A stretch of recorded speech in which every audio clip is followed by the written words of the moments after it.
Did you know you can play as the Imperial Guard in Battlefront 2015? By spawning with heroes like the Emperor or Princess Leia, you'll become either the Imperial or Rebel Honor Guard like seen in the films. Although the Imperial Guards don't have their signature electro staffs, they do have an RPG. But sadly this feature never made it into Battlefront 2, making it the only Battlefront game to have playable Royal Guards. In fact, there's so much cut content and features between both Battlefront reboots. The first game only featured original trilogy content, meaning some heroes had to be cut to accommodate the sequel and prequel era in Battlefront 2. Rest in peace, Krennic's revolver pistol. And some of the best skins never made it over either. Apart from the class-specific gear, the Empire has only 3 other skins in the sequel, including the countless faces for the officer class that no one cares about instead of actual cool things like the Death Star Trooper from previous titles. Plus, the Heavy only has the Tatooine Pauldron color as an extra, even though there was way more previously. Battlefront 1 also had the Shadow Trooper, which are recon specialists with the ability to go invisible through cloaking equipment.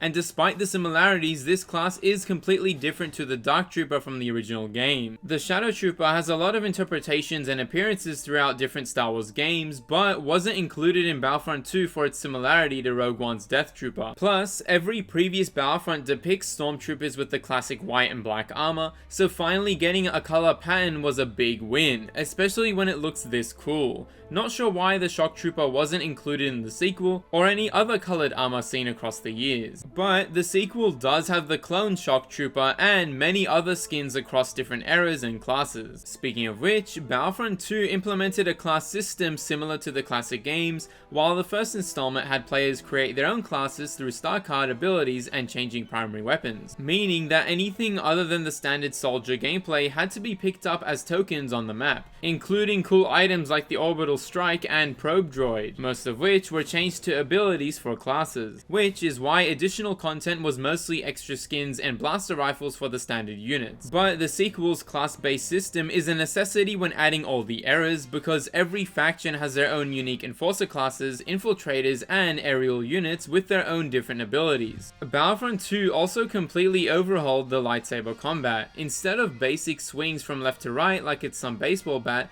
heroes had unique attack patterns inspired from the characters themselves. Like how Obi-Wan and Anakin mirror each other with slight differences in defense and offense respectively. The class-based system also allowed heroes to get their own customizable abilities and skins, which was a first in the entire series. More than one starfighter for each faction was also added in the sequel, and they also improved the air combat by not having such a mandatory aim assist. The Snowspeeder even has a floor barrier to not let the player crash. Plus, Battlefront 1 only featured 4 planets at launch. Although they did have different maps depending on the game mode, it still felt way too small. Sullust was the strangest addition since most players had no prior connection to the planet unless you played the PSP Battlefront game Renegade Squadrons. I do like the planet's design and history, but it was never brought back for the sequel. Thankfully though, some of the first game's DLC maps like Scarif, Jabba's Palace, and Bespin Cloud City were reintroduced in Battlefront 2 across different game modes. Speaking of which, some of the best game modes were also cut out of the sequel,